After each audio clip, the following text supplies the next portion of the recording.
Hey there, how are you doing? Hope everything is good with you. Today's society and relationship patterns have altered dramatically.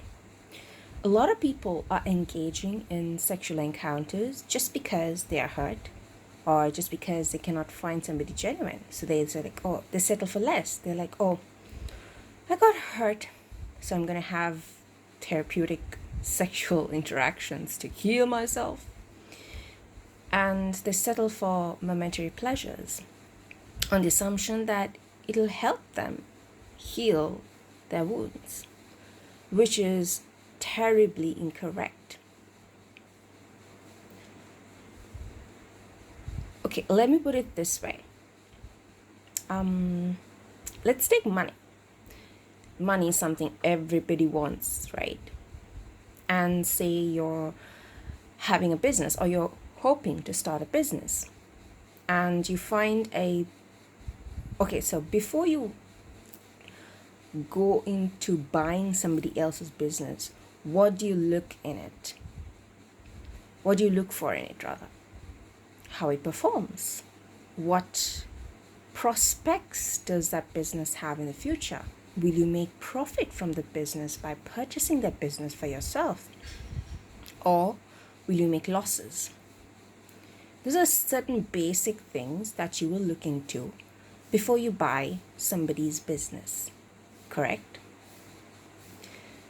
You would not dump $10 million or even $1 million or any currency for that matter into a business that will face losses in the future and go bankrupt, right? But you will readily invest in a business that's going to give you profit, that's going to last for a longer period of time, where you can grow with it, you can improve the business and make more money. That's exactly how it is with relationships, with short-term relationships and long-term relationships. I don't understand why people settle for the short-term relationships for instantaneous gratification and just face losses all the time. Why would you do that to yourself? I mean, how much are you worth? How much are your emotions worth? Your health, your mental health, your physical health, your financial health. I mean, you do have to invest in communicating with people and meeting up these people. If you do want short-term relationships, you're still investing in it, right? I don't understand why people settle for short-term gratifications as opposed to cultivating patience and opting for a longer-term relationship. And there's a dramatical shift in the present day that we have, most people are beginning to accept it as a norm, which is like very dangerous. Very, very dangerous to accept short-term relationships to be a norm. Going back to the business analogy, why would you want to invest in something that's going to go bankrupt? You're just pouring and pouring and pouring yourself into it. That's not going to reap any benefits to you. I mean, yes, now some of you like, oh, we're just friends with benefits and so it just satisfy all my needs and it's what I'm looking for. Are you really looking for that? You need to ask yourself. I mean, on the surface, maybe that's what appears to yourself. And there's this whole social culture where, somebody does something, everybody else is jolly well joins it. So this notion of being the friends with benefits notion has caught up like wildfire. And it's shocking to me because it's detrimental to your mental health, to everything, your mind, body, and soul, and even your financial health.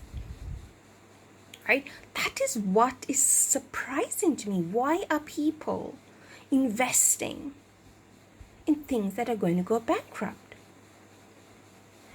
If you have a problem, you need to acknowledge that problem and not seek solutions that will fit a small time frame. Instead, work towards fixing the problem once and for all. It may take time, it may cost you, and also it's going to hurt a lot because you're digging into your own wounds from your past, childhood, teenage years, even into your adulthood. It's not confined only to your childhood experiences. So it's going to take time, and that it depends on each individual how long they take to address the issues, to cope with the issues, to come out of the issues. So it's a variable. There is no set time limit, but it's going to hurt a lot. You need to face your own demons. Yes, most of you do not know how to do it, which is why you need to seek help, seek assistance. There are amazing individuals who will help you unravel all your traumas, address it, and explain things to you as to how to come out of it. But you need to be willing to put in the work, the effort, the time. Invest in yourself. Invest in that longer term project, which is yourself, your happiness, your joy, your satisfaction, your love. Everybody wants to be loved. Deep down, every single being, including the animals, want to be loved. That's like the basic need and most desperate need. And it's all right to acknowledge it. A lot of people are running away from it. That is a problem. They ridicule love as to be some silly emotion. No, it's not silly. It's very important as a being, not just human being, as a being, because love gives you meaning to life, brings out the best in you. It shoulders you when you are in discomfort, when you're going through some terrible experiences. Love will shoulder you. So acknowledge that you need love. But remember not to expect true love from everybody. Nuh-uh, it doesn't work that way. Not everybody will love you through your ups and downs, but there are people who would do. So look for them, invest in them. They are the long-term projects, and they are part of you. They're not somebody else, but they become a part of you, a part of your life, a part of your health. Because it's an exchange. We live in a society. We live in a life of exchange. Not just monetary exchange, but emotional exchange predominantly. That's how we find reason to live. That's how we find satisfaction in this life. Because the greatest need is our emotional needs. You need to acknowledge it. And having brief sexual encounters creates a toxic pattern to yourself. You're creating this barrier against love, against attachment, against yourself, your very happiness, your very joy. It's against yourself. You need to understand that. That's something a lot of people don't understand, because they think, oh, let me go on this sexual spree and satisfy myself. That's self-love. No, it's not. You're hurting yourself even more. Yes, it may be pleasurable for the shorter period, but at the longer stretch of time, you're going to lose hope. You're going to be very negative. You're going to be very toxic. And you will be very, very far from your own happiness. You'll not feel content. You'll not feel happy. You'll not feel joy. You'll not feel the purity of love. And that's what every single being craves for, the purity of love. It's okay if somebody didn't love you. It's okay if somebody rejected you. It's okay. Look, there are 7 billion people out there, irrespective of your sexual orientation, right? There are 7 billion people out there. And love doesn't necessarily have to be the romantic kind of love. You can have amazing friends, platonic friends, even from the opposite gender. That's another thing that we go wrong. We confine ourselves to good friends of the same gender, especially in cultural countries. I mean, you need to look beyond it and look at the being as a soul, as an individual. Yes, you may be attracted, you have that is sexual attraction, but look beyond the sexual attraction. Look at the person, look at the individual, look at the characteristics. Again, it's a long-term investment. Think in terms of investment. Right? It's a long-term investment that you're making by making amazing friends. And ultimately, at the end of the day, what matters is who are the people who will actually grieve for you when you die.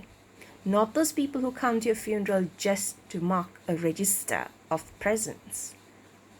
They come just to show the world, to show the society that they were close to this person, that they're empathizing with this person, they feel sad. It's like it has become like a routine, like brushing your teeth, to go to a funeral that's of somebody you know. Yeah, it's kind of, it lacks depth, right? It lacks it lacks meaning. So look for people who will actually grieve for you even after you're gone. That is true wealth. That is true happiness. Imagine you being content with a group of people who will actually be there for you. Not every day. I mean, you don't have to talk to these people every single day of your life. Some may do, some may not. But it's that connection that matters, that intimacy. That intimacy is not necessarily sexual. It's the ability to communicate to a person what you're feeling, and the ability to accept the other person's view on what you're going through. And it's a reciprocal relationship which goes to the roots of your emotions, emotional needs. So having brief sexual encounters will destroy the meaning of love, the meaning of a worthwhile relationship. And this is why you're hurting yourself. Some of you still may not be convinced because you're caught in that cycle of the highs and the lows. You just want the quick high. If you're caught in that cycle, you will not agree with me. You will think I'm silly because you're stuck in that cycle. The only way you can come out of the cycle is when you face a traumatic experience. You need to face a traumatic experience